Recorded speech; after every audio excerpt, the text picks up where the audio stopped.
Hello to all my wonderful students, devout disciples, subscribers, welcome. I am your Master GongSun. Welcome to another chapter of the Civilizing or Educating the Barbarian Sutra, or Hua Hu Jing in Mandarin. Today we will continue with chapter 70. Let's begin. The cords of passion and desire weave a binding net around you. Worldly pleasures make you stiff and inflexible. Bound and trapped, you cannot experience liberation or freedom.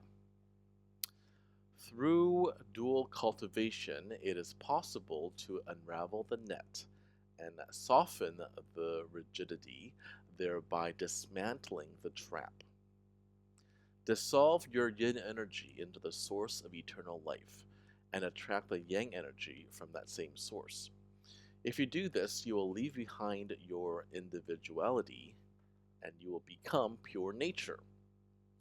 Free of ego, living naturally and virtuously, you are filled with inexhaustible vitality and are freed forever from the cycle of death and rebirth.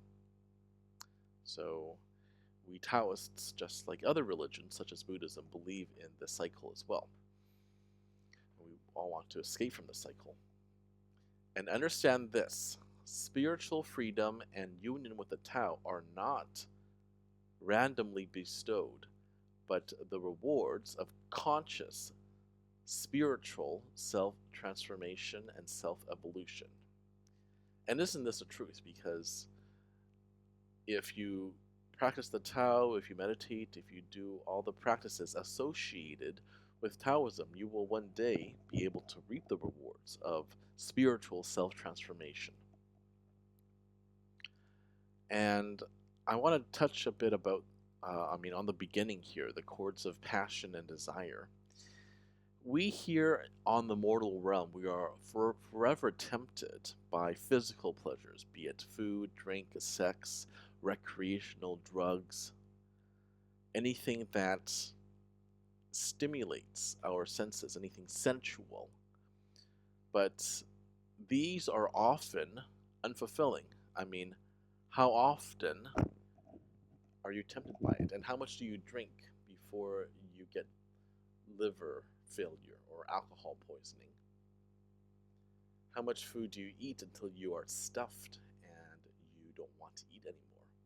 Right? So there is a limit as to how much we can gain pleasure from these physical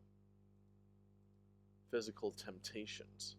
I mean, we have to take the middle way, right? Don't eat nothing. You got to eat something, right? Don't eat nothing until you're all skin and bones, right? But don't overeat either, right? But certain things I don't feel we need balance. For example, there's no need to ever try recreational drugs. That is very much against the Tao.